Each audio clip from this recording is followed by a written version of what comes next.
Hello internet and welcome back to the most inquisitive channel on YouTube, Life's Biggest Questions, the only place on the World Wide Web where you can slide open the fourth wall, question your own sanity before tragically realising that no one's listening. What's going on, questioners? As always, I'll be your disembodied floating voice, Jack Finch, as we existentially prod a self-aware 2D immortal superhero and comically ask the marvellous question, what if Deadpool was real? Roll the clip. God, I miss cocaine. Her. Fourth wall break inside a fourth wall break.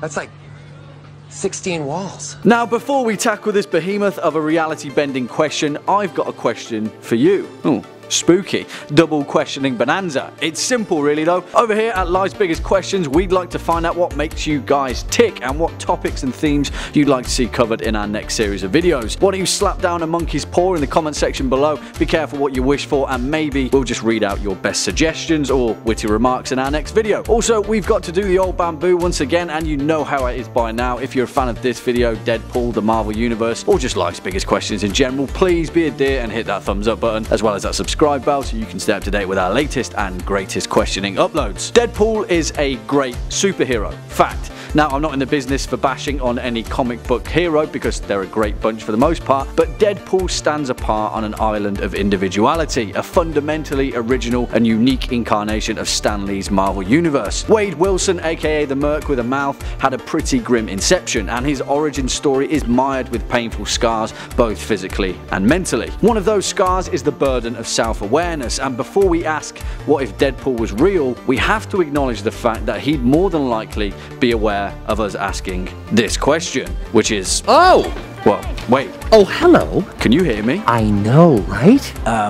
Alright buddy, let's keep that to a minimum, shall we? The proto-Deadpool as we know him, and well, as he knows himself, was birthed in Canada in the form of Department K, a special weapons development branch of the Canadian government, and part of the joint US-Canadian superhuman enhancement project, Weapon X. He was offered hope after developing 34 inoperable cancerous tumours, and his cancer was arrested after being implemented with a certain well-known mutant's healing powers. I'll give you a guess. Can't tell you, but it does rhyme with Pulverine. Hold up, Wade. I'm narrating this, buddy. After a disastrous mutant-led mission, Wade's healing factor began to destabilize, bringing his cancer back from remission and causing his trademark fleshy deformities. You are hard to look at. Like a testicle with teeth. Yeah, sorry about that one. As a result, he was rejected from the Weapon X program and sent to the suspiciously named Hospice, allegedly a government facility for failed superhuman operatives to live out the remainder of their short lives. Unbeknownst to the Canadian government though, the hospice was under the influence of Dr. Kilbrew. Yeah, obvious surname is obvious, and his sadistic assistant Ajax. Long story short, Wade Wilson didn't have the greatest time while under the care of Dr. Kilbrew and Ajax, as you can imagine, and to cut a longer story shorter, while there, Wade and his fellow patients placed bets in a dead pool, wagering against how long that each of them would live. Hence the name Deadpool. Yeah, it's funny how those things work out, eh? This is where our question splits into two distinct sections. Firstly, Deadpool as a real-life figure and how his self-awareness would affect his reality. And secondly, how our civilization would harness the power of an immortal, self-regenerating Big DP. Because let's not beat around the bush, if Deadpool was real, he'd be locked up in a science lab being farmed for organic tissue like a beautiful, bold, hairless, fleshy turkey. Okay guys, let's get out there and make a difference. As René Descartes once beautifully said, cogito ergo sum.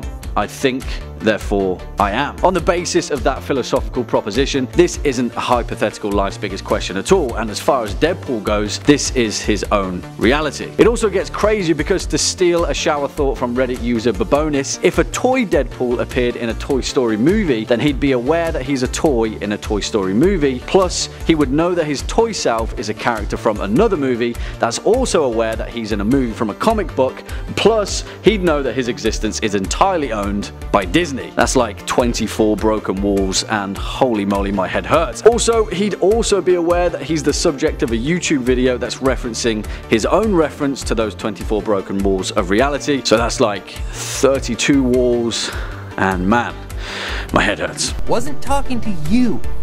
I was talking to them. It's in our second section where Deadpool would truly be a superhero and lead the way to a new era of genetic medical breakthroughs. Well, that's if we could get him to be complicit, of course, although I'm sure he'd be down for lending a helping hand, considering that throughout Deadpool Volume 3 he's more than willing to give out blood and tissue samples, even if it does take a few kidnappings. Sorry Wade, you're pretty much back to square one. If Deadpool began his story by being forcefully kept in an experimental scientific facility, painstakingly being tested on and constantly poked and prodded, then that's ultimately how he'd end too. The power of a regenerative healing factor is just far too, well, powerful, paving the way to a world where constant organ production is a real possibility. Need a new heart? Thanks Mr. Deadpool. Lost your arm in an amateur chainsaw juggling contest? Thanks Mr. Deadpool.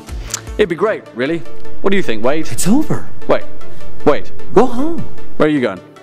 You expecting Sam Jackson show up with an eye patch and a saucy little leather number? I'll take that as a maybe then. Well, unfortunately folks, you heard the man, that's all we've got time for in today's video. But before we depart, let's read out some of the funniest stuff you guys have had to say. Do Lie says, hey LBQ, can you answer my question? Who was our first ancestor? Well, Do Lie, that's a broad question with many different answers, but science's best bet at the moment is Ardi, a female hominid that lived over 4.4 million years ago, which is pretty damn old. Israel Savaleno asked, what if everyone farted at the same time? Well buddy, let's hope we never find out, but huge props for such an insightful question. It's that kind of thinking that got us to the moon. Cheers for sticking around all the way to the end guys. As always, I've been your host Jack Finch, you've been watching Life's Biggest Questions, and until next time, you take it easy. Go.